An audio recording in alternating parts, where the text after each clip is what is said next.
Homeland Security Secretary Alejandro Mayorkas is the latest official to fall into the impeachment crosshairs of the GOP. Republicans held their first meeting on the matter. Mayorkas is overseeing an organized catastrophe.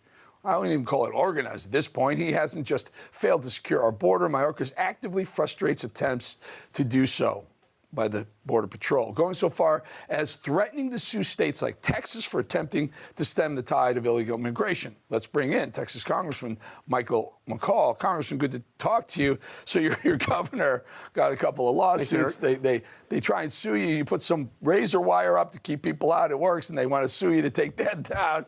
It's incredible. What do you think's behind this? I have a theory, but what do you think?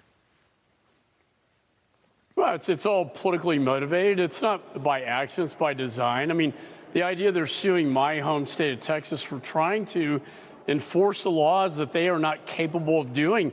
And that, in essence, is the whole crux behind the case for impeachment, is Mayorkas has not followed the law. He's not enforcing the laws, obviously. They just destroyed the fabric of the United States. 8 million people with no legal status. Over 300 on the terror watch list. Most importantly, Eric, I went to a funeral last Saturday. Friends of my children, one friend who died Christmas Eve, taking what he thought was Xanax and didn't wake up on Christmas morning.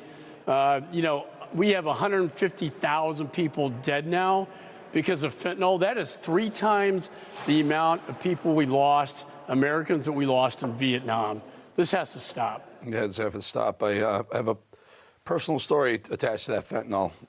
Please continue. Sir, I have this idea. I floated this idea to several. Ted Cruz kind of agrees. I know they want to buy the vote. I know they want to buy the Democrat, these people, millions coming across, they'll buy their votes because Biden and liberals got them into the American pie, the slice, they'll give them their vote. But this whole idea of spending upwards of $1 trillion, the House put together a study that said $150 billion plus per year we're spending on these illegals. We're going to be north of $1 trillion very, very soon spending on these guys. I'm just thinking, back in my mind, these liberals love to spend their money. They love to buy Democrat votes. They killed 2 birds with 1 stone by doing this and keep their mouth quietly shut while millions invade us. Sir, your thoughts? I couldn't agree more. It's like, why would you self-impose this sort of chaos and destruction in the country? As one of the attorney generals said today, the architect of destruction is Secretary Mayorkas. Well, he's a smart guy. Well, and I think they do know what they're doing, and that is, why not bring in upwards of 10 million people that they know they can cultivate as a voting bloc down the road by giving them everything for free. And the thing is, Eric, they don't have any legal status. So what does that mean? They can't get a legal job. They can't be productive to society. They're going to be working for, human trafficking organizations, drug, cartels, MS-13. They're building a criminal enterprise inside the United States right now, but also a greater welfare society for about 10 million voters down the road. And then if they get the House, Senate, and White House, what do? They call for amnesty.